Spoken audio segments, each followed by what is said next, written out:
Apply பண்ணாமலே job உங்களை தேடி வரணுமா? அதுக்கான ஆப் தான் டிக்விக். TickBig, a one go-to platform for all professionals, freelancers, students, brands and institutions.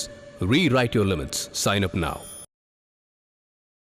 15-20% நான் நம்புகிறேன். எஸ், விஜய்க்கு அவ்வளோ இருக்குது. 15-20 வரும். அப்படி தான் நான் நம்புகிறேன். இன்றைக்கி இருக்க நிலைமையை பார்க்கும்போது நீங்கள் 15 வச்சுக்கோங்க, 20 கூட வேணாம். 15 சேதாரம் எல்லா கட்சிக்கும் இருக்கும். யாருக்கு அதிகன்றது தான் $1 மில்லியன் கொஸ்டின். தமிழக வெற்றி கழகத்தின் தலைமையில் தான் கூட்டணியை கட்டமைப்பும், அதுவும் டிஎம்கே பிஜேபிக்கு எதிரான ஒரு கூட்டணியாக தான் இருக்குன்னு சொல்லி பதிவு பண்ணுறாங்க. ஆனால் அதிமுக பற்றி எதுவுமே சொல்லலை அவர். தனியாக பிஜேபியோட உறவு இல்லைன்னு சொல்கிறாரு. ஆனால் அவருடைய கட்சி செயற்குழுவில் அவங்க என்ன சொல்கிறாங்கன்னா, விஜய் முதலமைச்சர், கூட்டணி குறித்து விஜய் முடிவு செய்வார்ன்றார். அப்போ அதில் இருக்கக்கூடிய ஒரு சின்ன ஹோல் என்னன்னா, இப்போது விஜய் ஃப்ரம் த டே ஒன்லேருந்தே டிஎம்கே பிஜேபிக்கு எதிரான ஒரு சக்தியாக தான் நாங்கள் உருவாகணும்னு நினைக்கிறாரு. ஆனால் அடுத்தடுத்த கட்டங்களில் அவரை பிஜேபியோட பி டீம் அப்படின்னு சொல்லி பரவாயில்ல எல்லாரும் நிறைய செய்திகள் கூட வந்தது, பலருமே கருத்தாகவும் பதிவு பண்ணாங்க. அப்படி இருக்கும்போது இந்த ஒரு சூழலில் அவர் தெளிவுபடுத்தி அடுத்த கட்ட அரசியல் நகர்வா இப்படி தான் இருக்கும் அப்படின்னு சொல்லி அவர் பதிவு பண்ணுறாருல, இந்த ஒரு விஷயம் விஜய்க்கு என்ன மாதிரியான ஒரு இம்பாக்ட் கிரியேட் பண்ணும்? விஜயோட பேட்டியை பார்த்தீங்கன்னா அவர் பிஜேபியோட போக மாட்டேன்னு தெளிவுபடுத்திட்டார். அப்போ திமுக கூட்டணியில் மன வருத்தத்தில் இருக்கக்கூடிய குறிப்பாக சிபிஎம் அண்ட் விசிகா விஜயை நோக்கி ஏன் போக மாட்டாங்கன்னு நீங்கள் சொல்கிறீங்க? போகாமல் இருப்பதற்கு போவதற்கு வாய்ப்புகள் குறைவு. ஆனால் மொத்தமாக நீங்கள் ரூல் அவுட் பண்ண முடியாது. விஜய் தரப்புலேருந்து மேற்கொள்ளப்படக்கூடிய முயற்சி சிபிஎம்மையும் விசிகாவையும் குறி வச்சு தான் இருக்குது. நான் பிஜேபியோட இல்லைன்னு நேற்று நெஞ்ச கீழ்ச்சி அவர் காமிச்சது இந்த 2 கட்சிகளுக்கு கொடுக்கக்கூடிய மறைமுகமான அழைப்பு. அவர் கூட்டணி இல்லாமல் முழுவதும் போவது கஷ்டம்னு அவருக்கு தெரியுங்க. அவர் சொல்லாமல் சொல்கிறது இந்த கட்சிகளை தான் குறி வைக்கிறார். திமுக கூட்டணிலேயே ஐக்கியமாக இந்த ஜோதியிலேயே கலந்து திரும்பவும் சண்முகமும் திமுகவோட பயணப்பட்டாலும் விசிகா வாக்கு வங்கியும் சிபிஎம் வாக்கு வங்கியும் 21 டிரான்ஸ்ஃபர் ஆன மாதிரி சத்தியமாக 26 திமுகவுக்கு டிரான்ஸ்ஃபர் ஆகாது. அப்போ இந்த கூட்டணி வச்சு உனக்கு பிரயோஜனம் கிடையாது.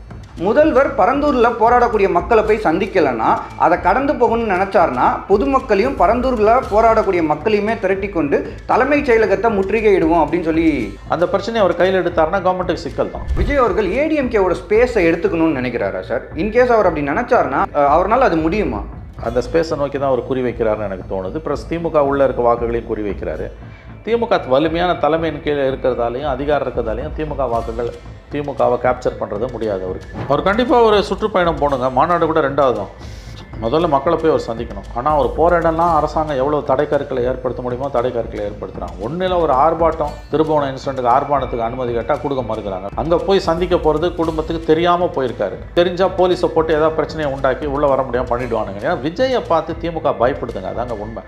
சார், இன்னொரு பக்கம் விஜய் தனியாக நிற்கிறது டிஎம்கேக்கு ஒரு அட்வான்டேஜ் அது அப்படின்றதுமே நிறைய செய்திகள் நம்மளால் பார்க்க முடியுதுல்ல, அதை எப்படி பார்க்குறீங்க?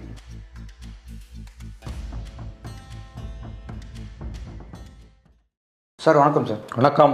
சார், தமிழக வெற்றி கழகத்தின் செயற்குழு மற்றும் நிர்வாகிகள் குழு மீட்டிங் நடந்து முடிஞ்சிருக்கு. இந்த நிகழ்வில் ரொம்ப ஒரு முக்கியமான விஷயம், தமிழக வெற்றி கழகத்தின் கூட்டணி குறித்தான நிலைப்பாடை கட்சியின் தலைவர் விஜய் அவர்களே வெளிப்படுத்தியிருக்காரு. தமிழக வெற்றி கழகத்தின் தலைமையில் தான் கூட்டணியை கட்டமைப்பும், அதுவும் டிஎம்கே பிஜேபிக்கு எதிரான ஒரு கூட்டணியாக தான் இருக்குன்னு சொல்லி பதிவு பண்ணுறாங்க.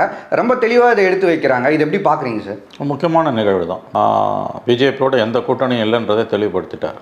திமுக அரசியல் எதிரி, பிஜேபி கொள்கை எதிரினார். ஆனால் அது முரண்பாடாக ஒரு ஸ்டாண்டு. கொள்கை எதிரி தான் உன் அரசியல் எதிரியாக இருக்க முடியும், அரசியல் எதிரி தான் உன் கொள்கை எதிரியாக இருக்க முடியும். ஆனால் ஒரு வினோதமான ஒரு தத்துவத்தை சொல்கிறார்.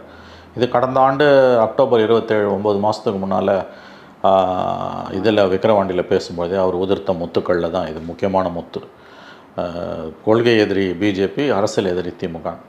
அது ஒரு முரண்பாடு. நேற்றைய கூட்டத்தில் அவர் தெளிவாக பிஜேபியோட உறவும் இல்லை, ஒட்டும் இல்லைன்னு சொல்லிட்டார். ஏன்னு கேட்டிங்கன்னா இவங்க அதிமுக பாஜக கூட்டணிக்கு வர சொல்லிக்கிட்டே இருந்தாங்க. அவர் அதை முடியாதுன்னு இன்றைக்கி தெளிவாக வரையறுத்துட்டார். ஆனால் அதிமுக பற்றி எதுவுமே சொல்லலை அவர். தனியாக பிஜேபியோட உறவு இல்லைன்னு சொல்கிறாரு. ஆனால் அவருடைய கட்சி செயற்குழுவில் அவங்க என்ன சொல்கிறாங்கன்னா, நீங்கள் இப்போ விஜய் முதலமைச்சர், கூட்டணி குறித்து விஜய் முடிவு செய்வார்ன்றார். அப்போ அதில் இருக்கக்கூடிய ஒரு சின்ன ஹோல் என்னென்னா, அதுக்கு வாய்ப்பு மிக குறைவு.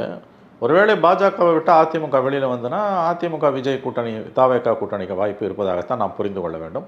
பட் அதற்கு வாய்ப்பு குறைவு, அதை நான் ஒப்புக்கொள்கிறேன். நேற்றைய கூட்டத்தில் அவர் தெளிவுபடுத்திட்டார், நான் தான் சிஎம்ட்டார். அப்போ சீமானோட சேர்த்திங்கன்னா 4 முனை போட்டி தான் தமிழ்நாட்டில் வருது. ஏன்னா சில பேர் 3 முனை போட்டின்றாங்க. அது ரொம்ப தவறானது. ஏன்னா 8% வாக்குள்ள ஒரு கட்சியை உனக்கு பிடிக்கலன்ற காரணத்துக்காக 3 முனை போட்டி என்று சொல்வது குறைந்தபட்ச அறிவு நேர்மை இல்லாத அயோக்கியத்தனம். சார் குறிப்பாக எலெக்ஷன் சர்வேஸ்லேயே அந்த கட்சியை தவிர்க்கிறாங்க. அது ரொம்ப தப்பான பார்வைன்னு நான் பார்க்குறேன். இது இப்போ ஊடகங்களில் நேற்று பார்த்தீங்கன்னா மும்முனை போட்டின்னு தான் எழுதுகிறாங்க. அது தப்பான வார்த்தை. அது நீ குறைஞ்சபட்ச தர்மம், ஊடக தர்மம், மீடியா எத்திக்ஸ் இருந்ததுன்னா உனக்கு பிடிக்குதோ பிடிக்கலையோ. நான் கேட்குறேன், இன்றைக்கி விஜய் அன்டெஸ்டட் ஓட் பேங்க், ஆனால் சீமானுக்கு 8% ஓட்டு இருக்குது. தேர்தல் ஆணையம் மாநில அங்கீகாரம் கொடுத்துருக்கு. இன்றைக்கி பாட்டாளி மக்கள் கட்சியை விட, சிபிஐ சிபிஎம்மை விட, விசிகாவை விட, காங்கிரஸை விட கூடுதல் வாக்கு வங்கி சீமானுக்கு இருக்குது. 8% ஓட்டுன்றது சாதாரணம் இல்லை. இப்போ திமுக கூட்டணியில் இருக்கக்கூடிய 2 இடதுசாரிகள், விசிகா, காங்கிரஸ், இவங்க 4 பேரையும் சேர்த்தாலுமே 8% கிடையாது, 7% தான். விசிகாவுக்கு 1% கீழே, 2 லெஃப்ட்டும் சேர்த்திங்கன்னா 2%, 3%, காங்கிரஸுக்கு 4%, 7% ஓட்டு. சீமானுக்கு 8% ஓட்டு இருக்குது. 8% ஓட்டு இருக்க ஒரு கட்சியை நான் கணக்கிலே எடுத்துக்க மாட்டேன். அன்டெஸ்டடாக இருக்க விஜய் எடுத்துப்பேன். மும்முனை போட்டின்றது எவ்வளோ ஒரு அயோக்கியத்தனமான வாதம். அதாவது குறைஞ்சபட்ச தர்மம், நேர்மை கூட தமிழ்நாட்டு ஊடகங்களுக்கு, குறிப்பாக செய்தி ஊடகங்களுக்கு இல்லை என்பது இதிலேருந்து தெரியுது. மனசாட்சி அடகு வச்சு திமுக கிட்ட விற்று திமுகவால் போஷிக்கப்படுற அந்த ஊடகங்கள் இருக்குல்ல, அவங்க செய்கிற அட்டுழியம் அது. எனவே 8% வாக்கு இருக்கக்கூடிய ஒரு கட்சியை கணக்கில் வச்சு தான் நம்ம பேசணும். அப்படி பார்த்தா இது 4 முனை போட்டி. திமுக கூட்டணி, அதிமுக பாஜக கூட்டணி, விஜய் சீமான். ஜெயிப்பாரா தோப்பாரான்னு கேட்டிங்கன்னா அந்த ஆர்குமெண்ட் வேறு. பட் கணக்கில் எடுக்கும்போது நீங்கள் 4 முனை போட்டின்னு தான் எடுக்கணும். அவர் தெளிவாக சொல்லியிருக்காரு, நான் பிஜேபியோட போகலன்றாரு. ஆனால் அதிமுக பற்றி எதுவும் சொல்லலை. திமுகவும் எதிரி, பிஜேபியும் எதிரின்ட்டார். சார் ஆனால் முன்னாடி ஒரு வார்த்தை பதிவு பண்ணுறாரு சார். என்னென்னா, சுயநலத்துக்காக கூட்டணி வைப்பதற்கு நாங்கள் ஒன்றும் டிஎம்கேவோ ஏடிஎம்கேவோ கிடையாது, இது தமிழக வெற்றி கழகம் அப்படின்னு பதிவு பண்ணுறாருல, அதை நம்ம எப்படி எடுத்துக்கிறது? ஆமாம், இப்போ அதிமுக கேஸ்லாம் தப்பிச்சுக்கிறதுக்கு போகிறாங்க. திமுகவோட காங்கிரஸோட திமுக கடந்த காலங்கள் எப்படி போச்சு? முதல் மாடியில், 2வது மாடியில் சிபிஐ ரெய்டு, முதல் மாடியில் தயாளமாகிட்ட சிபிஐ விசாரணை, கீழ்தளத்தில் திமுக காங்கிரஸ் பேச்சுவார்த்தை. இதை விட ஒரு அயோக்கியத்தன கேடுகட்ட அரசியல் தமிழ்நாட்டில் நடந்திருக்குமா? இன்றைக்கி அந்த உத்தம சீலர்கள் தான் உட்காந்துக்கிட்டு இப்போ அரசியல் தர்மத்தை பற்றி மற்றவங்களுக்கு பாடம் எடுக்கிறாங்க. பொண்ணை ஜெயிலுக்கு அனுப்பக்கூடாதுன்னு கருணாநிதி போய் காங்கிரஸ் காலில் விழுந்தார். அப்படியும் காப்பாற்ற முடியாமல் அவங்க பொண்ணு ஜெயிலுக்கு தான் போனாங்க 6 மாதம். 2Gயால் காங்கிரஸுக்கு தேசிய அளவில் ஏற்பட்ட அவமானம் இன்ன வரைக்கும் நீங்களே. இன்றைக்கி இந்தியா பூரா காங்கிரஸ் எந்திரிக்க முடியாமல் போனதுக்கு 2G ஊழல் தான் ஒரு முக்கியமான காரணம். ஆராசாவும் கனிமொழியும் அதிலேருந்து தப்பிச்சிருக்கலாம், இதில் வழக்குலேருந்து. ஆனால் ஆராசா கொடுத்த 100 சொச்சம் லைசன்சஸ் கேன்சல் ஆச்சு சுப்ரீம் கோர்ட்டால். அது எவ்வளோ பெரிய விஷயம் உங்களுக்கு? ஊழல் நடக்கலைன்றதுக்கு வேறு என்ன ஊழல் நடந்ததுன்றதுக்கு வேறு என்ன அத்தாட்சி வேணும் உங்களுக்கு? 100 லைசன்ஸுக்கு மேலே கேன்சல் பண்ணான் 2G லைசன்ஸை சுப்ரீம் கோர்ட். ஆகவே அதுக்கான விலையை காங்கிரஸ் கட்சி இன்னமும் கொடுக்குது. அப்போ சுயநலத்துக்காக நீங்கள் கூட்டணி வைப்பீங்கன்னு விஜய் சொல்கிறது 100% கரெக்டு தான். இன்றைக்கி விஜயை பார்த்து விமர்சனம் பண்ணுறதுக்கான தகுதி திமுகவுக்கோ, திமுகவோட தொங்கு சதைகளாக இருக்கக்கூடிய ஊடகங்களுக்கோ, அரசியல் பார்வையாளர்கள்ன்ற போர்வையில் உட்காந்து பேசக்கூடிய கைக்கூலிகளுக்கோ என்ன இருக்குது? நீங்கள் ஒரு ஜனநாயக நாட்டில் யார் வேணால் கட்சி ஆரம்பிக்கலாம், யார் வேணால் மக்கள்கிட்ட வரலாம். அவங்க கொள்கை அடிப்படையில் அவங்கள தீர்மானிங்க, ஏற்றுக்கோங்க, நிராகரிச்சுட்டு போங்க, விமர்சனம் பண்ணுங்கள். அவருக்கு தகுதி இல்லைன்னு சொல்லுங்கள், திறமை இல்லைன்னு சொல்லுங்கள். ஆனால் நான் கணக்கிலே எடுத்துக்க மாட்டேன்னு எப்படி நீ சொல்ல முடியும்? அப்புறம் பிஜேபி கைக்கூலின்றது. 4 வருஷம் வாஜ்பாய் கவர்மெண்ட்லேருந்து எல்லாத்தையும் அனுபவித்தது திமுக தானே. இப்போ 8 மாதத்துக்கு மேலே ராஜ்நாத் சிங்கை கூட்டம் கருணாநிதி நாணயத்தை வெளியிட்டது திமுக தானே. அப்போ பிஜேபி இனிக்குதா? அண்ணாமலைக்கு முக்கியத்துவம் கொடுக்குறீங்க. அதில் அண்ணாமலைக்கு முக்கியத்துவம் கொடுக்குறீங்க. ராஜ்நாத் சிங் யார்? அவர் என்ன காங்கிரஸ் கட்சியோட தலைவரா? நீ ராஜ்நாத் சிங்கை கூப்பிட்டாலும், மோடியை கூப்பிட்டாலும், அமித்ஷா கூப்பிட்டாலும் ஒன்று தானே. நீ கூப்பிட வேண்டியதானே மோடியை? சந்தோஷமாக வந்திருப்பார்ல. இல்லை நீ அமித்ஷாவை கூப்பிட வேண்டியதானே? எதுக்கு ராஜ்நாத் சிங்கை கூப்பிட்டீங்க? ராஜ்நாத் சிங் கருணாநிதி சமாதியை சுற்றி வராரு. மறுநாள் ஸ்டாலின் சொல்கிறாரு, ராஜ்நாத் சிங் கருணாநிதியை புகழ்ந்து பேசுனதை கேட்கும்போது ராத்திரி பூரா எனக்கு தூக்கம் இல்லைன்றாரு. ஒரு பிஜேபி தலைவர், மதவாத பிஜேபி தலைவர், இந்துத்துவா தலைவர், உங்கள் தலைவரை புகழ்ந்து பேசுகிறது உங்களுக்கு ராத்திரி பூரா தூக்கம் இல்லாத இரவுகளை கொடுக்குதுன்னா இதை விட மோசடி அரசியல் ஏதாவது இருக்க முடியுமா? அப்புறம் அவன் பிஜேபியோட கைக்கூலி, இவன் பிஜேபியோட பி டீம் சொல்கிறது உங்களுக்கு என்ன தகுதி இருக்குது? கம்யூனிஸ்டுகளை தவிர பிஜேபி விமர்சனம் பண்ணுற தகுதி இந்தியாவில் எந்த கட்சிக்கும் கிடையாது, காங்கிரஸ் உட்பட. எல்லாம் ஏதாவது ஒரு கட்டத்தில் பிஜேபியோட கை கோத்தவனுங்க தான். அப்புறம் என்ன புதுசாக பிஜேபி வந்ததுங்க? அப்படி இருக்கும்போது விஜய் இது வரைக்கும் தெளிவாக சொல்லிட்டார், நான் பிஜேபியோட இல்லைன்னு. இதுக்கு மேலே உனக்கு என்ன சந்தேகம்? சார் இப்போது விஜய் வந்து ஃப்ரம் த டே ஒன்லேருந்தே வந்து டிஎம்கே பிஜேபிக்கு எதிரான ஒரு சக்தியாக தான் நாங்கள் உருவாகணும்னு நினைக்கிறாரு. ஆனால் அடுத்தடுத்த கட்டங்களில் அவரை வந்து பிஜேபியோட பி டீம் அப்படின்னு சொல்லி பரவாயில்ல எல்லாரும் நிறைய செய்திகள் கூட வந்தது, பலருமே கருத்தாகவும் பதிவு பண்ணாங்க. அப்படி இருக்கும்போது இந்த ஒரு சூழலில் அவர் தெளிவுபடுத்தி அடுத்த கட்ட அரசியல் நகர்வா இப்படி தான் இருக்கும் அப்படின்னு சொல்லி அவர் பதிவு பண்ணுறாருல, இந்த ஒரு விஷயம் விஜய்க்கு என்ன மாதிரியான ஒரு இம்பாக்ட் கிரியேட் பண்ணும்? இதில் ஒரு முக்கியமான விஷயம் இருக்குது. நேற்று யாரும் இது வாதிக்கலை. நேற்றைக்கு முன்தினம் மார்க்சிஸ்ட் கம்யூனிஸ்ட் கட்சியோட தமிழ் மாநில குழு செயலாளர் பே சண்முகம் அவர்கள் டைம்ஸ் ஆஃப் இந்தியாவுக்கு ஒரு பேட்டி கொடுத்துருக்காரு. நீங்கள் பார்த்தீங்களான்னு எனக்கு தெரியல. அந்த பேட்டியில் அவர் தெளிவாக சொல்கிறார். கேள்வி ஃபஸ்ட்டு கொஸ்டின், 2026 திமுக கூட்டணியின் வெற்றி வாய்ப்புகள் எப்படி இருக்கிறது? வழக்கமாக நீங்கள் என்ன பதில் எதிர்பார்ப்பீங்க, அல்லது நான் என்ன பதில் எதிர்பார்ப்பேன்? வெற்றி வாய்ப்பு பிரகாசமாக இருக்கிறது, திமுக கூட்டணி 26 வெற்றி பெற்று ஆட்சி அமைக்கும், அது உறுதி, வாய்ப்புகள் மிக பிரகாசம் அப்படின்னு தான் நீங்கள் பதில் எதிர்பார்ப்பீங்க. ஆனால் சண்முகம் என்ன சொல்கிறாருன்னா, அந்த பதில் அது விஜய் என்ன அரசியல் நிலைப்பாட்டை எடுக்கப் போகிறாரோ அதை பொறுத்தது. அதிமுக பாஜக கூட்டணியில் பாமக சேர்ந்தாலும் எங்கள் திமுக கூட்டணிக்கு பெரிய சவாலாக இருக்காது. ஆனால் விஜய் சேர்ந்தால் அது மிகப்பெரிய சவாலை உண்டாக்கும், போட்டி மிக கடுமையானதாக இருக்கும். இதை சொல்கிறவர் பே சண்முகம், மார்க்சிஸ்ட் கட்சியோட மாநில குழு செயலாளர். அதன் பிறகு திமுக அரசோட செயல்பாடுகளை மிக கடுமையாக விமர்சிக்கிறார். பல வாக்குறுதிகளை அவங்க நிறைவேற்றலை, அது ஒரு செமி பூர்ஷ்வா பார்ட்டி, அவர்கள் பல மாநில அரசு பணியிடங்களில் ஏகப்பட்ட காலியிடங்கள் இருக்குது, எதுவுமே நிரப்பலை, பழைய ஓய்வூதிய திட்டத்தை கொண்டு வரலன்னா அரசு ஊழியர்கள் ஒட்டுமொத்தமாக திமுக எதிராக திரும்புவாங்க, இதெல்லாம் தவிர்க்க முடியாதது, நிறையா பிரச்சனைகள் இருக்குது மாநிலத்தில், இவ்வளோ ஓப்பனாக பேசுகிறார். இப்போ இந்த பின்புலத்துலேயும் நம்பர் 1 நம்பர் 2 செல்ல பெருந்தக போய் ராமதாஸை பார்த்துட்டு வந்து திரும்பவும் இப்போ விசிகாவும் பாமகவும் ஒரே கூட்டணியில் இருக்குன்றது என்னோடய தனிப்பட்ட விருப்பம்னார். அதுக்கு நேற்று பதில் கொடுத்துருக்க விசிகா வன்னி அரசு, காங்கிரஸோட எங்களுக்கு கூடுதல் இடம் வேணும். யார் இந்த செல்ல பெருந்தக? 5 கட்சி மாறி வந்தவர், நாங்கள் எந்த கூட்டணியில் இருக்கணும், இவர் யார் முடிவு செய்கிறதுக்குன்றார். 2வது 3வது உதாரணம், ஒரு வாரத்துக்கு முன்னால் 2021 மதிமுகவில் போட்டி போட்ட முனிரத்னன்ற ஒரு நபரையும், திருப்பூர் மாவட்டம் 2 அங்கே இருக்கக்கூடிய மதிமுக 2 முன்னணி அமைப்பாளர்களை ஸ்டாலின் முன்னணியில் அவங்க திமுகவில் சேர்றாங்க. இந்த 3 சம்பவத்துக்கு பிறகு விஜயோட பேட்டியை பார்த்தீங்கன்னா அவர் பிஜேபியோட போக மாட்டேன்னு தெளிவுபடுத்திட்டார். அப்போ திமுக கூட்டணியில் மன வருத்தத்தில் இருக்கக்கூடிய குறிப்பாக சிபிஎம் அண்ட் விசிகா விஜயை நோக்கி ஏன் போக மாட்டாங்கன்னு நீங்கள் சொல்கிறீங்க? போகாமல் இருப்பதற்கு போவதற்கு வாய்ப்புகள் குறைவு, ஆனால் மொத்தமாக நீங்கள் ரூல் அவுட் பண்ண முடியாது. நேற்றைய விஜயோட அனௌன்ஸ்மெண்ட்டு திமுக கூட்டணியில் உள்ள திமுக தலைமை மீது வெறுப்பில், கோபத்தில், வருத்தத்தில் இருக்கக்கூடிய சிபிஎம் விசிகா போன்ற கட்சிகளுக்கு கொடுக்கப்பட்ட மறைமுக அழைப்பு. இதை பாருங்கள், நான் உங்களுக்கு எனிமி பிஜேபி தானே, எனக்கும் பிஜேபி தான் எனிமி, எனக்கு பிஜேபியும் எனிமி, திமுகவும் எனிமி. உங்களுக்கு திமுகவோட பிரச்சனை இருக்குது, நான் மதவாத பிஜேபியோட போக மாட்டேன், தெளிவாக சொல்கிறேன், போக மாட்டேன். நம்பர் 1 எனிமி பிஜேபி தான் உங்களுக்கு, எனக்கும் அவங்க தான் நம்பர் 1 எனிமி, கொள்கை எதிரி, அரசியல் எதிரி தான் திமுக. அப்போ நம்ம ஏன் ஒன்றா இருக்கக்கூடாது, நீங்கள் என் கூட வரக்கூடாது, நான் ஏற்கனவே கூட்டணி அரசுன்னு சொல்கிறேன் என்று மறைமுகமான ஒரு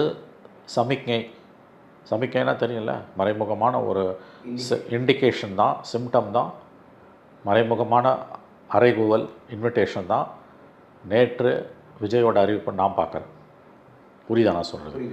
பிஜேபியோடு இருக்கிறது தானே உங்களுக்கு பிரச்சனை, நான் பிஜேபியோட போகல சார். ஆனால் இப்போ இது நேற்று அதை தெளிவாக அவர் சொன்னது நான் எப்படி புரிஞ்சுக்கிறேன்னா, இது திமுக கூட்டணியில் மோசமான, அதாவது திமுக கூட்டணி உடையாதுன்னு நான் இன்னமும் நம்புகிறேன். இப்பயும் நான் சொல்கிறேன், திமுக கூட்டணி உடைவதற்கு வாய்ப்புகள் மிக மிக மிக குறைவு. ஆனால் டோட்டலாக ரூல் அவுட் பண்ண முடியாது. ஒரு 10% வாய்ப்பு எப்போயுமே நம்ம நினைக்கிறதுக்கு எதிராக போகும். சிபிஎம்மும் விசிகாவும் மிக கடுமையான மன வருத்தத்தில் இருக்காங்க திமுக அரசோட செயல்பாடுகளால். இவங்க பிஜேபி திமுக கூட்டணியில் தான் தொடருவாங்க, நான் உறுதியாக நம்புகிறேன், இப்பயும் சொல்கிறேன். ஆனால் அவங்க வாக்கு வங்கி திமுகவுக்கு 21 ட்ரான்ஸ்ஃபர் ஆன மாதிரி ஆகாது.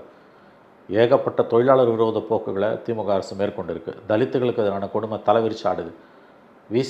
விசிகா தலைவர்கள் தலைமையும் சிபிஎம் தலைமையும் வேணால் திமுகவோட கை குலுக்கலாமே ஒழிய வாக்கு வங்கி மாறாது, ஓட் ட்ரான்ஸ்ஃபர் நடக்காது. இந்த இடத்துல தான் நீங்கள் விஜயோட நேற்றைய முடிவை புரிஞ்சுக்கணும்.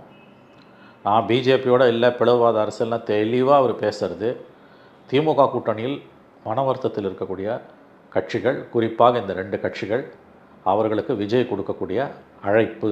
வாங்க ஒன்றா இருக்கலாம், என் கூட வாங்கன்னு அவர் வெளிப்படையாக அவங்களுக்கு ஒரு ஆஃபர் கொடுக்குறாரு. இது வரைக்கும் எல்லா அவமானங்களையும் சகிச்சுக்கிட்டு உள்ளே இருந்த சிபிஎம்மும் விசிகாவும் எங்கே போவாங்க? ஏடிஎம்கேக்கு போக முடியாது, பிஜேபியோட இருக்குது. இப்போ அவங்களுக்கு ஒரு பவர்ஃபுல் ஆல்டர்னேட்டிவ் கிடைத்திருக்கிறது என்றும் நாம் நினைவில் கொள்ளலாம். எனக்கு இதில் வந்து ஒரு ரெண்டு சந்தேகம் இருக்குது சார். என்னென்னா நேற்று இந்துலேயோ தினமலர்லையோ தெரில, அஜித்குமாரோடைய கஸ்டோடியல் டெத்துக்கு முதல்வர் வந்து சிறப்பான நடவடிக்கைகள் எடுத்திருக்காரு அப்படின்னு சொல்லி சண்முகம் அவர்கள் முதல்வரோட நடவடிக்கைகளை வரவேற்றிருந்தார். இன்னொரு பக்கம் பார்த்தீங்கன்னா திருமாவளவன் அவர்களும் ஒரு பேட்டி கொடுத்திருந்தாரு, கூட்டணி குறித்தான இதுக்கு தான் அவர் வந்து ஒரு பேட்டி கொடுத்திருந்தாரு. என்னென்னா மீண்டும் மக்கள் நல கூட்டணி உருவாகுவதற்கான வாய்ப்புகள் இல்லைன்னு சொல்லி ஒரு பேட்டி பதிவு பண்ண. ஸோ அப்போ இந்த ரெண்டு விஷயத்தை எப்படி சார் பார்க்குறது? இவங்க ரெண்டு பேரும் போயிடுவாங்கன்னு நான் சொல்லலை.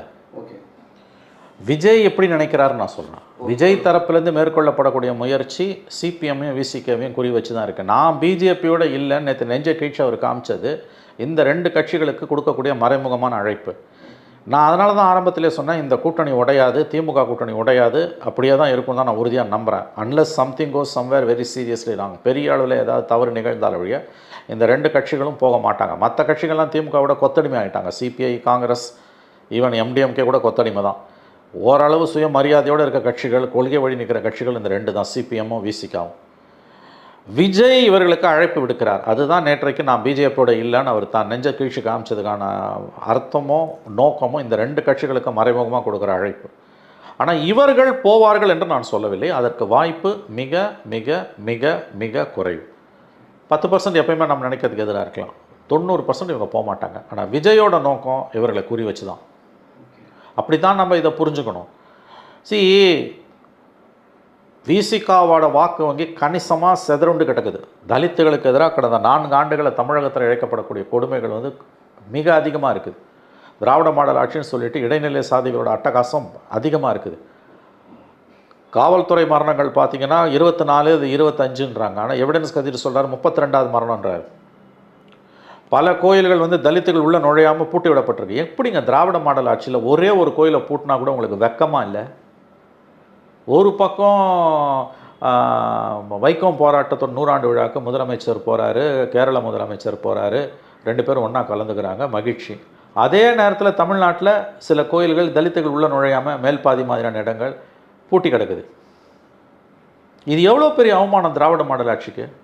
அதிமுக ஆட்சியில் இத்தகைய கொடுமைகள் நிகழ்ந்தால் நாம் புரிந்து கொள்ளலாம், மன்னிக்க முடியாது, புரிந்து கொள்ளலாம். ஏன்னால் அவர்கள் உங்களைப் போல மார்த்தட்டி கொள்ளவில்லை. வைக்கம் போராட்ட 100ஆண்டு விழாவில் ஒரு பக்கம் கலந்துக்கிறது, இன்னொரு பக்கம் கோயில்களை பூட்டி சாவி எடுத்துகிட்டு போடுறது. இத்தனைக்கும் ஹைகோர்ட் ஆர்டர் பண்ணுது கோயிலை திறந்து விடுங்கன்னு. ஹைகோர்ட் ஆர்டர் பண்ணால் இராணுவத்தை வச்சாத நீ தலித்துகளை உள்ளே கூட்டு போகணுன்றது தான் சட்டத்தின் நிலைப்பாடு. மாறா பூட்டி சாவி எடுத்துகிட்டு போகிறீங்க. கண்டதேவி கோயிலில் தேரோட்டத்தில் தலித்துகள் தெரு வழியாக போகலாமா வேளாமான்னு நீண்ட நாள் விவாதம் நடக்குது. கடைசியில் கோர்ட்டு வந்து நாங்கள் மத்திய படைகளுக்கு உத்தரவிட வேண்டியிருக்கோம்னு சொன்ன பிறகு தான் நீங்கள் இறங்கி வரீங்க. அப்போ கண்டினியூஸாக தலித்துகளுக்கு எதிராக கொடுமைகள் தமிழ்நாட்டில் நடந்துக்கிட்டே இருக்குது. அப்போ விசிகா வாக்கு வங்கி எப்படி உங்களுக்கு வரும்? 21 வந்த மாதிரி உங்களுக்கு எப்படி வரும் சார்? அப்போது நேற்று விஜயோட அறிவிப்புனால தலித்கள் வந்து விஜய் பக்கம் போவதற்கான வாய்ப்புகள் இருக்கா? அது ஆல்ரெடி தலித் ஓட்டு விஜய் பக்கம் கொஞ்சம் போகுது. விசிகா வேணால் திமுக கூட்டணியில் இருக்கலாம், விசிகாவோட வாக்குகள் இருக்குல்ல, அது மெயின்லி தலித் ஓட்ஸு, அது விஜய் பக்கம் தான். விஜய் பக்கம் போகிறதுக்கு வாய்ப்பு இருக்குது. விஜய் பக்கம் போதோ இல்லையோ திமுகவுக்கு போவாது.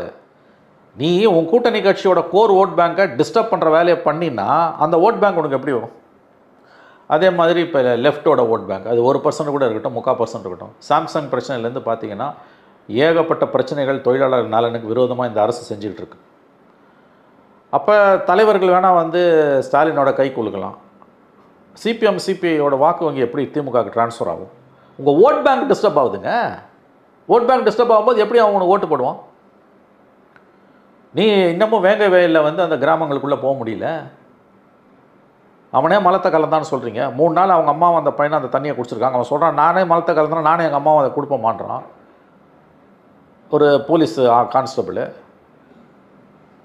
தலித்து காலனியில் குடிநீர் தொட்டியில் மலம் கலந்தாங்கன்னு தலித்து மேலே நீ கேஸ் போடுற. அப்போ இவ்வளோ சம்பவங்கள் நடக்கும்போது அந்த ஓட் பேங்க் நாளைக்கு 99.99% சிபிஎம்மும் விசிகாவும் திமுக கூட்டணியை விட்டு வர மாட்டாங்க நான் நம்புகிறேன். 0.1% எப்பயுமே அந்த வாய்ப்பு இருக்குது.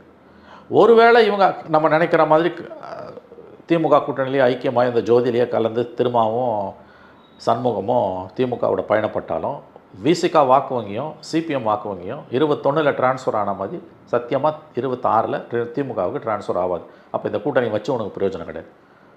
2011 பாமக விசிகா எல்லாம் ஒன்றா நின்னாங்க. காங்கிரஸ் திமுக 30 தொகுதி, இன்னும் 3 தொகுதி தான் ஜெயிச்சுது பாமக. ஏன்னா விசிகா ஓட்டு பாமகவுக்கு போல, பாமக ஓட்டு விசிகா, வன்னியர் ஓட்டு தலித்துக்கு போல, தலித் ஓட்டு வன்னியருக்கு போல. நேற்றைய விஜயோட ஸ்பீச் நான் பிஜேபியோட இல்லை, பிஜேபியோட போகமாட்டேன்னு சொல்கிறது திமுக கூட்டணியில் உள்ள கட்சிகளுக்கு, குறிப்பாக சிபிஎம்முக்கும் விசிகாவுக்கும் கொடுக்கப்படுகிற மறைமுக அழைப்பு. அதை அவங்களை ஏற்றுக்கிறாங்களா ஏற்றுக்கலான்றது அவங்களுக்கே வெளிச்சம். அவங்க ஏற்றுக்க மாட்டாங்க, ஏற்றுக்காமல் இருப்பதுக்கு தான் வாய்ப்புகள் அதிகம் என்பதை நான் ஒப்புக்கொள்கிறேன். சார், இப்போ திமுக கூட்டணி கட்சிகளை தவிர்த்துட்டு விஜய் தலைமையிலான கூட்டணியில் வேற எதுவும் பொலிட்டிக்கல் பார்ட்டிஸ் இணைவதற்கான வாய்ப்புகள் இருக்கா சார்? பல இடங்களில் கைவிடப்பட்டவங்க போகலாம், ஓபிஎஸ் போகலாம், கூட்டணி எங்கள் இடம் இல்லைன்னா டிடிவி போகலாம். அந்த மாதிரி கட்சிகள் போவதற்கு வாய்ப்பு உண்டு. அவர் இன்றைக்கி தன்னை ஒரு ஃபோர்ஸாக அவர் முன்னிறுத்துறாரு. அவர் ஜெயிக்கலாம், தோக்கலாம், ஒரு ஜனநாயக நாட்டில் யாரை வேணால் அரசியலுக்கு வரலாம். நீ வரவே கூடாது, உனக்கு என்ன தகுதின்னு கேட்குறாங்க. அந்த கேள்வியை மற்றவங்கள பார்த்து கேட்கணும். நீ இப்போ அதிகாரத்துக்கு 2 வருஷத்தில் முதலமைச்சர் ஆகணுமா? நியாயமான கேள்வி. அப்போ அரசியல் 4 வருஷத்தில் துணை முதலமைச்சர் ஆகிறாங்களே, அவங்கள பார்த்து இந்த கேள்வியை நீ கேட்க மாட்டியா?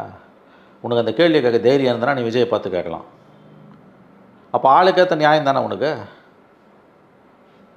இதில் என்ன பெரிய உனக்கு என்ன படிச்சுட்டா வரீங்க, இந்த குவாலிஃபிகேஷன் தான் நீ வரணும்னு இருக்கா? ஒன்றும் கிடையாதுல்ல.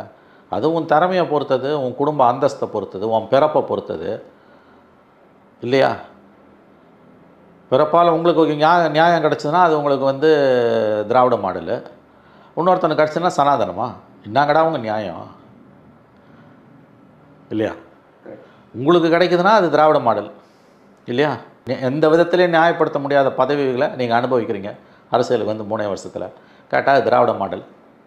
அதே இன்னொருத்தனுக்கு கிடைக்குதுன்னா அது சனாதனம். என்ன நியாயம் உங்கள் நியாயம்? அப்போ நீ விஜய் பதிக்காகுது, உனக்கு என்ன தகுதி இருக்குது? நீ கொள்கை வழி அரசியல் நடத்தி குடும்ப அரசியல் இல்லாமல் நீ பண்ணியிருந்தீன்னா உன் கொள்கை எந்த கர்மமான இருந்துட்டு போட்டோம், உன்னை நான் மதிப்பேன். நீ பண்ணுறது அப்பட்டமான கேடுகட்ட குடும்ப அரசியல். கொள்ளையடிக்கிறதுக்காகவே நீங்கள் அரசியலில் இருக்கீங்க. அப்புறம் புதுசாக கட்சி ஆரம்பிக்கிறவனை பார்த்து உனக்கு என்ன கட்சி ஆரம்பித்த 2 வருஷத்தில் சிஎம் ஆகிடுமா? ஏன் நீ ஆகலை? அந்த அளவுகளை எல்லாருக்கும் வைடா, வைக்க மாட்டேல்ல, அப்புறம் எதுக்கு நீ பேசுகிற? ஆக விஜயோட அரசியல், விஜயோட நேற்றைய அந்த அனௌன்ஸ்மெண்ட் என்பது திமுக கூட்டணியில் உள்ள கட்சிகளை குறிவைத்து அடிக்கப்பட்ட அடின்னு தான் நான் பார்க்குறேன். அந்த குறி தப்புமா தப்பாதான்னு கேட்டிங்கன்னா குறி தப்பாமல் போகிறதுக்கு தான் வாய்ப்பு அதிகம் நான் சொல்கிறேன். ஏன்னா இவங்க அவ்வளோ சீக்கிரம் திமுக கூட்டணி விட்டு வரமாட்டாங்க. விசிகாவும் சிபிஎம்மும் எவ்வளோ அவமானங்கள் வந்தாலும் அதை சகிச்சுக்கிட்டு முழுங்கிக்கிட்டு ஜீரணிக்க வச்சுக்கிட்டு அந்த அவமானத்தோடு தான் இவங்க இருக்க போகிறாங்க. அதனால் விஜய்க்கு இந்த திமுக கூட்டணியிலிருந்து கட்சிகள் நகர்வதற்கு வாய்ப்புகள் மிக மிக மிக குறைவு. 1% சான்ஸ் இருக்குன்னு வேணால் சொல்லலாம். சில நேரங்களில் 1% சான்ஸ் இருக்க விஷயங்கள் வெற்றி பெற்றிருக்கு. அது காலத்தை பொறுத்தது, அவங்கவுங்க அதிர்ஷ்டத்தை பொறுத்தது. சார், விஜய் அவர்கள் ஏடிஎம்கேவோட ஸ்பேஸை எடுத்துக்கணும்னு நினைக்கிறாரா சார்? இன்கேஸ் அவர் அப்படி நினச்சாருன்னா அவரால் அது முடியுமா? அப்படி நினைக்கிறாரு, அப்படி தான் நான் நினைக்கிறேன். நான் அந்த ஸ்பேஸ் தான் அவருக்கு, அந்த ஸ்பேஸை நோக்கி தான் அவர் குறி வைக்கிறாருன்னு எனக்கு தோணுது. ப்ளஸ் திமுக உள்ளே இருக்க வாக்குகளையும் குறி வைக்கிறாரு. திமுக வலிமையான தலைமையின் கீழே இருக்கிறதாலையும் அதிகாரம் இருக்கிறதாலையும் திமுக வாக்குகள் திமுகவை கேப்சர் பண்ணுறது முடியாது அவருக்கு. ஆனால் திமுக வாக்கு வங்கியில் ஒரு பகுதி, அது கணிசமான பகுதியோ சிறிய பகுதியோ அவரை நோக்கி நகரும். யங்ஸ்டர்ஸ் ஓட்டு 3 தலைமுறை 4 தலைமுறை திமுக வீட்டில் இருக்கக்கூடிய இளைஞர்கள், என் பெண்கள் இன்றைக்கி விஜயை நோக்கி நகர்றாங்க. அதுதான் உண்மை. அது திமுக நல்லா தெரியும். அதனால தான் அவங்க விஜயை பார்த்து இவ்வளோ கோவப்படுறாங்க, பொறாமப்படுறாங்க, பயப்படுறாங்க. விஜய் ஓட்டை உடைப்பார், அவர் ஜெயிக்க முடியாது. 15% 20%ன்றதை நான் நம்புகிறேன். எஸ், விஜய்க்கு அவ்வளோ இருக்குது. 15 20 வருமா? அப்படி தான் நான் நம்புகிறேன். இன்றைக்கி இருக்க நிலைமையை பார்க்கும்போது நீங்கள் 15 வச்சுக்கோங்க, 20 கூட வேணாம். 15 சேதாரம் எல்லா கட்சிக்கும் இருக்கும். யாருக்கு அதிகன்றது தான் $1 மில்லியன் கொஸ்டின். கணிசமான அளவு இளைஞர்கள் ஓட்டு, பெண்கள் ஓட்டுகள்லாம் போகுது. 10 பேரை பார்த்தா யங்ஸ்டர்ஸ் கட்சி சாராதவங்க 7 பேர் நான் விஜய்க்கு போடுவேன்றோம். திமுகவையும் அண்ணா திமுகவையும் பிடிக்காதவன் தமிழ்நாட்டில் நிறைய பேர் இருக்கான். அவனுக்கு ஸ்பேஸே இல்லாமல் இருக்குது. ஒவ்வொரு முறையும் ஒவ்வொரு கட்சியும் அவனை ஏமாற்றிட்டு போயிருக்கு. ஒரு காலத்தில் விஜய்க்கு ஏமாற்றினார், ஒரு காலத்தில் காங்கிரஸ் ஏமாத்துச்சு, ஒரு மூப்பனார் ஏமாற்றினார், ஒரு பக்கம் ஒரு நாள் விஜயகாந்த் ஏமாற்றினார், கமலஹாசன் ஏமாற்றினார், இப்போ விஜயும் ஏமாற்றுவார். ஆனால் அந்த இடைப்பட்ட காலத்தில் வரக்கூடிய சேதாரம் தான் எவ்வளோன்றது தான் நம்ம கவனிக்க வேண்டிய விஷயம். எனக்கு திமுகவும் வேணாம், அண்ணா திமுகவும் வேணாம். இவங்க 2 பேரும் அரசியல் ரீதியாக அகலணும். மாற்று யார்? இங்கே தான் கொஸ்டின் வந்து நிற்குது. விஜயை முழுசாக ஏற்றுக்க முடியுமானா அங்கே சிக்கல் இருக்குது. விஜய் வேறு கூட்டணி இல்லைன்றாரு. கூட்டணி இல்லைன்னா அவர் கூட்டணி இல்லாமல் முழுவதும் போவது கஷ்டம்னு அவருக்கு தெரியுங்க. அவர் சொல்லாமல் சொல்கிறது இந்த கட்சிகளை தான் குறி வைக்கிறார். சிபிஎம் விசிகாவை தான் குறி வைக்கிறார். அதை வெளிப்படையாக அவர் சொல்ல மாட்டேன்றார். மேபி வரும் நாட்களில் வேறு ஏதாவது முக்கியமான நிகழ்வுகள், மாநில அரசு இன்னும் மக்கள் நலத்திட்டங்களை கையாளுது அப்படின்னும் பொழுது சிபிஎம்மும் விசிகாவும் விஜயை நோக்கி நகரலாம். ஆனால் அதுக்கும் வாய்ப்பு குறைவுன்னு தான் நான் நம்புகிறேன். ஏன்னா தனிப்பட்ட முறையில் ஸ்டாலின் வந்து அவருடைய கொள்கைகள் எப்படி இருந்தாலும் தனிப்பட்ட முறையில் இந்த தலைவர்களை நல்லா பார்த்துக்கிறார். இன்க்ளூசிவாக இருக்கார், மரியாதையாக நடத்துகிறாரு, அவங்களுக்கு ஒரு ஸ்பேஸை கொடுக்குறாரு. திமுக வந்து இந்த தலைவர்களை தனிப்பட்ட முறையிலையும் நல்லா போஷிக்குது வித்தின் கோர்ட். அதனால் இவங்க போவதற்கான வாய்ப்புகள் வந்து குறைவு தான். ஆனால் அவரோட எய்ம் வந்து விஜயோட எய்ம் திமுகக்குள்ளே இருக்க இந்த 2 கட்சிகள் தான். அப்படி தான் நான் இதை பார்க்குறேன். அல்லது கூடுதலாக கட்சிகள் வந்தாலும் அவங்களுக்கு லாபம் தான். ஸோ ஒரு மக்கள் நல கூட்டணி, விஜயகாந்த் தலைமையிலான மக்கள் நல கூட்டணி மாதிரி விஜய் தலைமையில் அது என்ன பேரிட்டு வேணால் அழிச்சுக்கோங்க, ஒரு கூட்டணிக்கான ஒரு முன்முயற்சியை தான் சொல்லாமல் விஜய் எய்ம் பண்ணுறாரோன்னு எனக்கு தோணுது. சார், இன்னொரு பக்கம் விஜய் தனியாக நிற்கிறது டிஎம்கேக்கு ஒரு அட்வான்டேஜ் அது அப்படின்றதுமே நிறைய செய்திகள் நம்மளால் பார்க்க முடியுதுல்ல, அதை எப்படி பார்க்குறீங்க? அது 4 முனை போட்டி சீமானோட சேர்த்து விஜய் நிற்கிறாருன்னா அட்வான்டேஜ் டிஎம்கே தான், நான் நம்புகிறாங்க. எஸ், திமுக வாக்கு வங்கி செதையும், திமுக கிட்டேருந்தும் வாக்குகள் வெளியில் போகுது. ஆனால் அதிமுக பாஜக பாமகலேருந்து கணிசமாக போகுது, விசிகாலேருந்து கணிசமாக போகுது. ஸோ இதை எப்படி பார்த்தாலும் திமுகவுக்கு விழ வேண்டிய ஓட்டு விழுந்துருச்சுன்னா அவங்க தப்பி பழிப்பாங்க. ஆனால் சேதாரம் இருக்கும், தனி மெஜாரிட்டி வருமானா அது $1 மில்லியன் கொஸ்டின். விஜய் தனியாக நிற்கிறதால சுருக்கமாக சொல்கிறதுனா, தனியாக நிற்கிறாருன்னா 4 முனை போட்டி விஜய், சீமான், திமுக கூட்டணி, அதிமுக கூட்டணின்னு வரும்பொழுது பாஜக AIADMK, I think it's advantage DMK தான். ஆனால் எவ்வளோ தூரம் அது அட்வான்டேஜ் ஆகுன்றது தான் நமக்கு புரியல. இதுதான் உங்களுக்கு இந்த நேரத்தில் திமுக கூட்டணியிலேருந்து இந்த கட்சிகள் வெளியேறினா அந்த 1.5%, மறந்துடாதீங்க 2016 இடதுசாரிகள் 2 இடதுசாரிகள் விசிகா, மதிமுக, தமிழ் மாநில காங்கிரஸ், விஜயகாந்த் சேர்ந்து நம்ம மக்கள் நல கூட்டணியும் விஜயகாந்த் சேர்ந்து உடச்ச 1.5%, ஜஸ்ட் 1.5% ஓட்டில் தான் ஜெயலலிதா மறுபடியும் ஜெயிச்சாங்க, திமுக தோற்றுது. அப்போ விஜய் உடைக்கிற ஓட்டு, விஜய்க்கு ஒருவேளை திமுக கூட்டணி கட்சிகள் வந்ததுன்னா அப்போ கந்தரகோலமாகும், யாருக்கும் மெஜாரிட்டி இல்லாத சூழல் வரும்.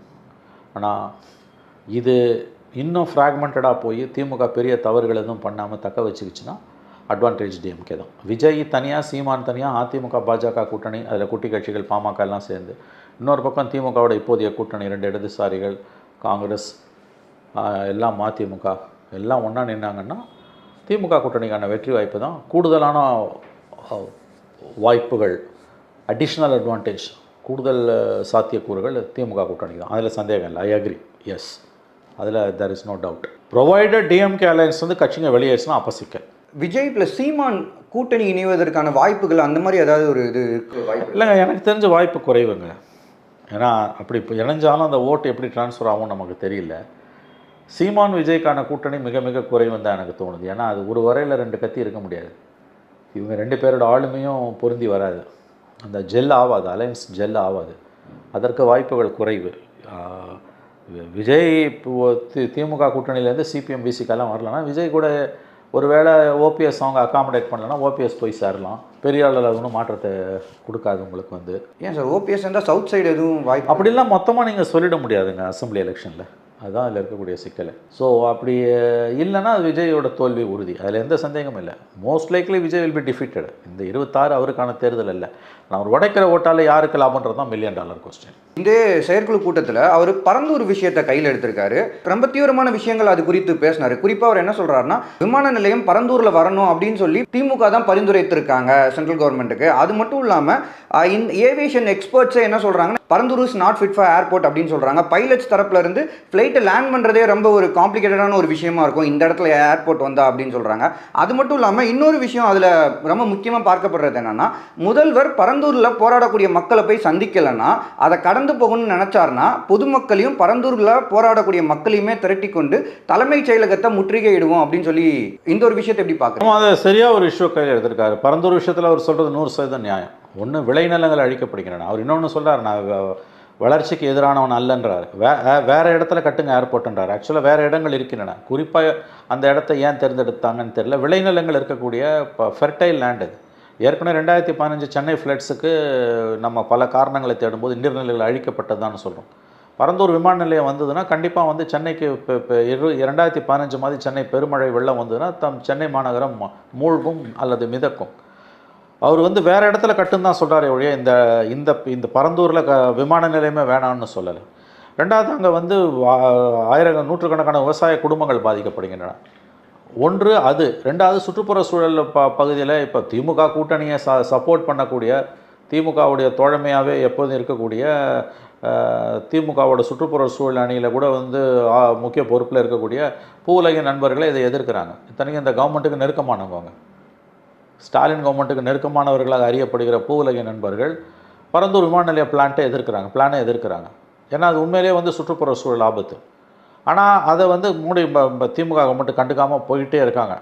காம்பன்சேஷன் வரைக்கும் இன்றைக்கி பேச ஆரம்பிச்சிட்டாங்க. அதை தான் அவர் கையில் எடுக்கிறார். நானே அவங்கள கூப்பிட்டு வருவேன்றார். அந்த பிரச்சனையை அவர் கையில் எடுத்தார்னா கவர்மெண்ட்டுக்கு சிக்கல் தான். உடனே வளர்ச்சிக்கு எதிரானவர் அவர் முத்திரை குத்துறானுங்க. யார்? திமுக. நீங்கள் இன்றைக்கி சுற்றுப்புற சூழல் தான் இந்த உலகத்தோட மிகப்பெரிய பிரச்சனையாக இருக்குது. அப்படி இருக்கும்போது விளைநிலங்கள் மட்டும் இல்லை, ஃபெர்டைல் லேண்டு, நீர்நிலைகள் இருக்கக்கூடிய இடத்த ஏன் அழிக்கிற? அப்போ அந்த பிரச்சனையை அவர் கையில் எடுக்கும்போது இப்போ 6 வழி சாலையை திமுக கையில் எடுத்ததில்லை. அந்த மாதிரி இந்த பிரச்சனையை அவங்க கையில் எடுக்கிறாங்க. மக்கள் சார்ந்த எல்லா பிரச்சனைகளும் கையில் எடுக்கிறது தான் அரசியல். அதில் அவர் ஜெயிப்பாரா தோப்பாரா அது நமக்கு தெரியாது. ஏன்னா காம்பன்சேஷன் வரைக்கும் கவர்மெண்ட் பேசுது. பரந்தூர விமான நிலையம் எடுன்னு மத்திய அரசுக்கு சொன்னதே தமிழ்நாடு அரசு தான்.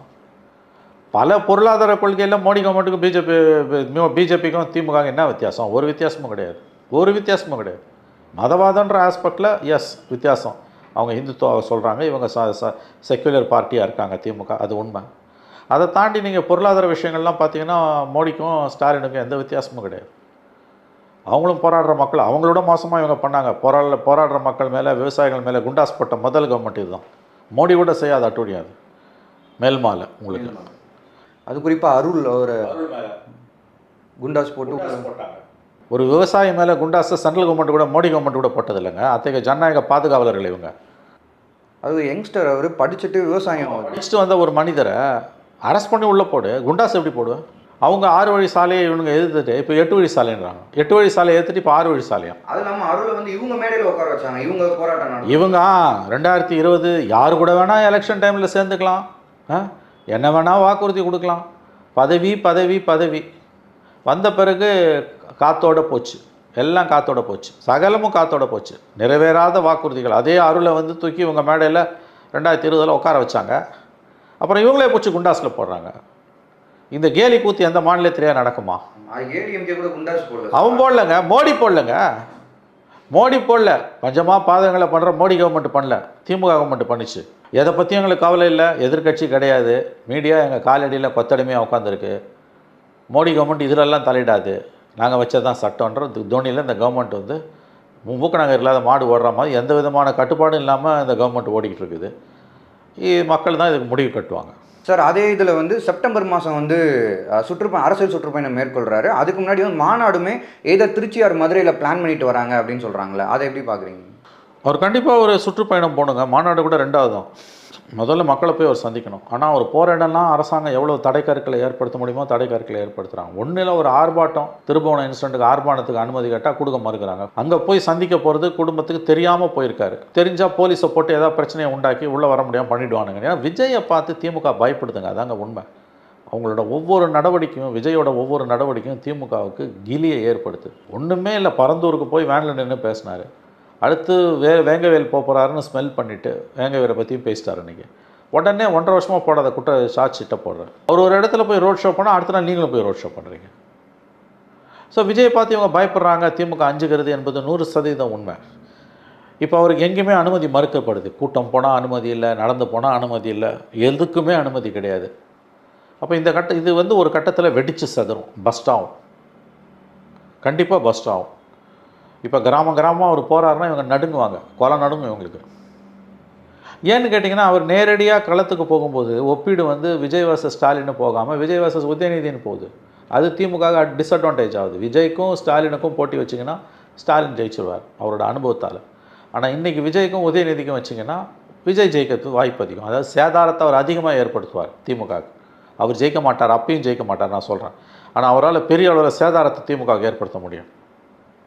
அதனால தான் இப்போ நீங்கள் சொல்ல மாதிரியான விஷயங்கள்லாம் நடக்குது. எங்கே போனாலும் தடங்க. அது அவரே போன இந்த கூட்டத்துக்கு முந்தின கூட்டத்தில் பேசும்போது பாஜக ஃபாசிஸ்ட்னா நீங்கள் யார், நான் எந்த போராட்டம் கேட்டாலும் அனுமதி கொடுக்கலன்றாரு. உண்மை தானே அது.